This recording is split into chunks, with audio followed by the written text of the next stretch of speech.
గ్రహణ సమయంలో తెరిచి ఉండే ఆలయాలు.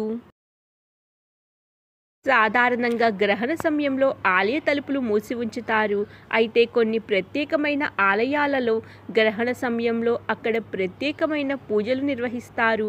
ఇంతకీ ఆ ఆలయాలు ఏవి, అవి ఎక్కడున్నాయో మనం ఈ వీడియోలో చూద్దాం. గ్రహణ సమయంలో తెరిచి ఉండే ఆలయాలలో మొదటిది మధ్యప్రదేశ్ రాష్ట్రంలోని ఉజ్జయిని నగరంలో క్షిప్రా నది ఒడ్డున ఉన్న ద్వాదశ జ్యోతిర్లింగాలలో మూడవది మహాకాళేశ్వర్ ఆలయం. సాధారణ ఆలయాలకు భిన్నంగా గ్రహణ సమయంలో కూడా భక్తుల సందర్శనార్థం ఈ ఆలయ తలుపులు తెరిచి ఉంటాయి. కానీ గ్రహణ కాలంలో ఇక్కడ ఉన్న మహాకాళేశ్వరుని మాత్రం తాకనివ్వరు. ప్రత్యేక పూజలు, అభిషేకాలు తాత్కాలికంగా నిలిపివేస్తారు. కానీ ఆలయ ప్రధాన ద్వారం మాత్రం తెరిచి ఉంచుతారు.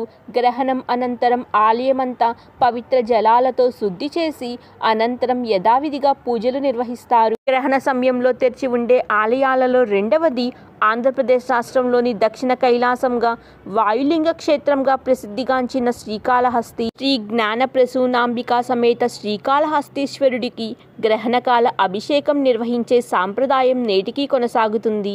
ఈ పుణ్యక్షేత్రంలో స్వయంభూగా వెలిసిన వాయులింగేశ్వరుణ్ణి సూర్యచంద్రాగ్నిలోచనుడిగా పిలుస్తారు. శివలింగంపై సాలీడు, పాము, ఏనుగులతో పాటు భక్త కన్నప్ప గుర్తులు ఉంటాయి. ఈ వాయులింగేశ్వరుడు సూర్యుడు, చంద్రుడు, అగ్ని పరాభట్టుడితో పాటు 9 నవగ్రహాలు, 27 నక్షత్రాలను నిక్షిప్తం చేసే కవచంతో భక్తులకు దర్శనమిస్తారు. అందువల్ల ఈ క్షేత్రంలో రాహుకేతువుల ప్రభావం చూపరని పురాణ కథనం. ఈ క్షేత్రంలో రాహుకేతువులు సర్పదోష నివారణకు పూజలు చేయటానికి విదేశీయులు సైతం ఈ ఆలయానికి విచ్చేస్తారు. సూర్యగ్రహణ సమయంలో, గ్రహణం ప్రారంభ సమయంలో శ్రీకాళహస్తీశ్వరుడికి శాంతి అభిషేకం నిర్వహిస్తారు. అదే చంద్రగ్రహణం అయితే విడుపు సమయంలో ఈ అభిషేకాన్ని నిర్వహిస్తారు.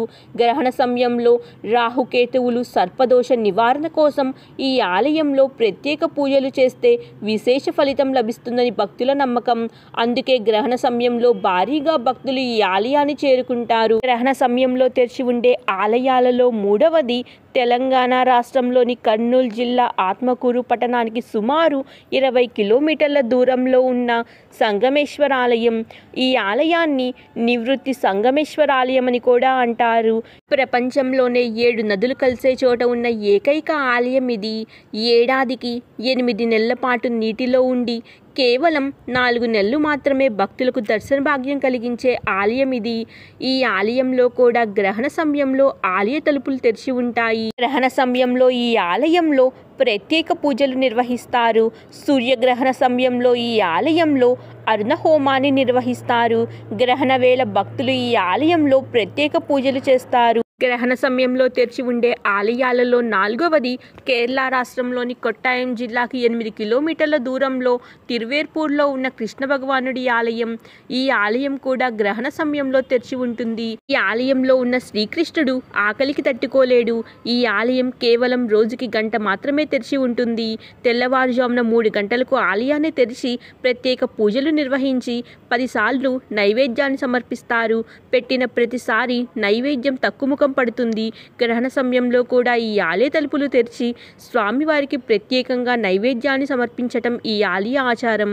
గ్రహణ సమయంలో తెరిచి ఉండే ఆలయాలలో ఐదవది బీహార్ రాష్ట్రంలోని గయలో ఉన్న సుప్రసిద్ధ పుణ్యక్షేత్రాలలో ఒకటి విష్ణుపాద ఆలయం. ఈ ఆలయం ఫల్గు నది ఒడ్డున ఉంది. శ్రీమన్నారాయణుడు భూమిపై తన తొలి అడుగు ఈ ప్రదేశంలోనే వేశారని స్థానికుల ప్రగాఢ నమ్మకం. శ్రీ మహావిష్ణువు గయాసుడనే రాక్షసుడిని ఈ ప్రాంతంలో సంహరించారని చెప్తారు. సూర్యగ్రహణ, చంద్రగ్రహణ సమయంలో ఈ ఆలయ తలుపులు తెరిచి ఉంటాయి. ఆ సమయంలో అధిక సంఖ్యలో భక్తులు పిండదానాలు చేస్తారు. అలా ఇక్కడ పిండదానం చేయటం ఎంతో విశేష ఫలితాలు వస్తాయని భక్తుల నమ్మకం. గ్రహణ సమయంలో తెరిచి ఉండే ఆలయాలలో ఆరవది ఆంధ్రప్రదేశ్ రాష్ట్రంలోని తూర్పుగోదావరి జిల్లా పిఠాపుర పట్టణంలో ఉన్న శ్రీ ఉమా కుక్కుటేశ్వర స్వామి ఆలయం. స్థానికులు ఈ ఆలయాన్ని పాదగయ క్షేత్రమని అంటారు. గ్రహణ గడియలు ఉన్నప్పటికీ ఈ ఆలయంలో యథావిధిగా అభిషేకాలు నిర్వహిస్తారు. గ్రహణం ప్రారంభమైనప్పటికీ ప్రధాన ద్వారం తెరిచి ఉంటుంది. గ్రహణ సమయంలో ఈ ఆలయంలో ఉన్న పుష్కరిణిలో భక్తులు పుణ్యస్నానాలు ఆచరించి ఉమా కుక్కుటేశ్వర స్వామిని దర్శించి తరిస్తారు. గ్రహణ సమయంలో తెరిచి ఉండే ఆలయాలలో 7వది రాజస్థాన్ రాష్ట్రంలోని బికనీర్లో ఉన్న శ్రీ లక్ష్మీనాథ్ ఆలయం.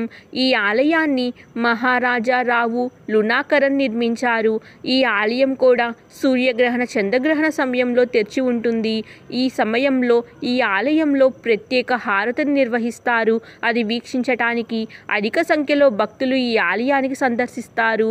గ్రహణ సమయంలో ఈ ఆలయంలో ప్రత్యేక భోగ్ అంటే నైవేద్యాన్ని సమర్పిస్తారు. చూసారు కదా గ్రహణ సమయంలో తెరిచి ఉండే ఆలయ వివరాల గురించి. Hope you all like this video. మరెన్నో ఇలాంటి ఇంట్రెస్టింగ్ వీడియోస్ కోసం do like, share and subscribe to temple diaries.